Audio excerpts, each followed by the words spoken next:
Good afternoon, my name is Erica Rupert. It is October 6th, 2025. I will be performing the skill of suction tracheostomy. The first thing I would do is come into the room, the patient privacy, make sure that their bed is level and also their head is upright. I would also make sure I check the medication administration record against the patient's orders.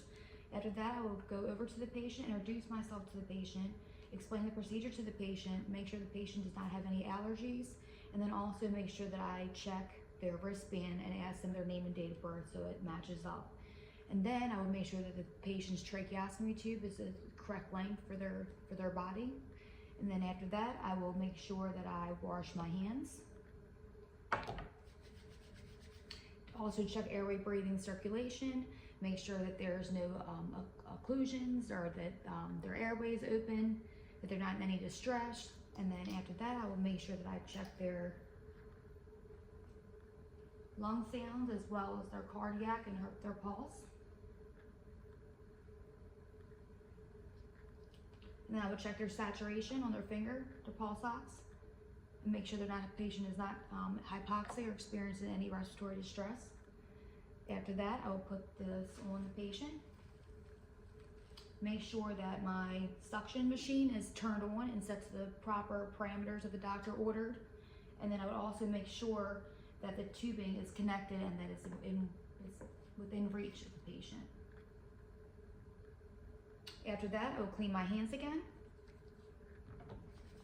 grab my supplies, and set up my sterile field. And when I open this up, I want to make sure that I pull it away from me.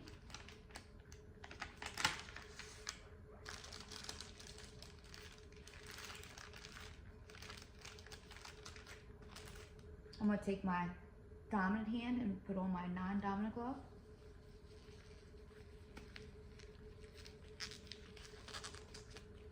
And then with my non-dominant hand, I'm going to grab my dominant glove.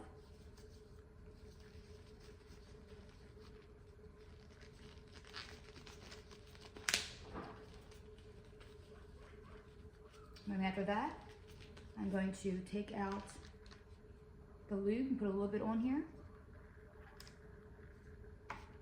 Then I'm going to set up my basin.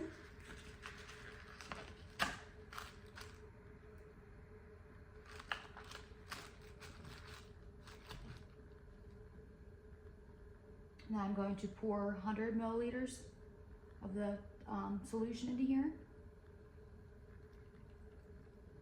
And again, I'm touching this with my dirty hand because I can't use my sterile hand. And then I'm going to take the oxygen tubing.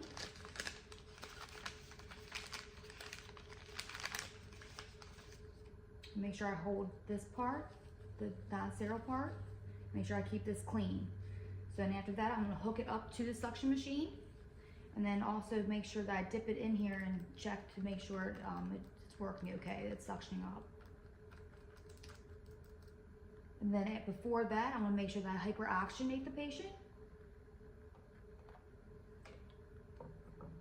And then after I do that, I want to make sure that during inspiration, I will take the Foley and stick it all the way in until I hit resistance. And as I pull it out, I will swirl it around 10 to 15 seconds. And then after that, I'll dip back in, get all the mucus out.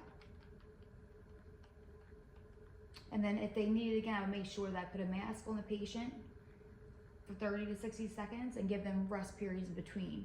And you would redo this process all over again if their saturation rates are at baseline. And then after that, you would make sure that you you wrap around the tubing, put it inside the glove. And you want to throw away, make sure you clean your hands. You want to make sure that you throw away your PPE and your gloves, and then you will go over to the patient, make sure they're not in any respiratory distress, check their pulse and their respirations, and make sure they're okay, make sure their head of bed is propped up, make sure their call bell's within reach, and then also go over and turn off the suction machine. And then that's it. Thank you.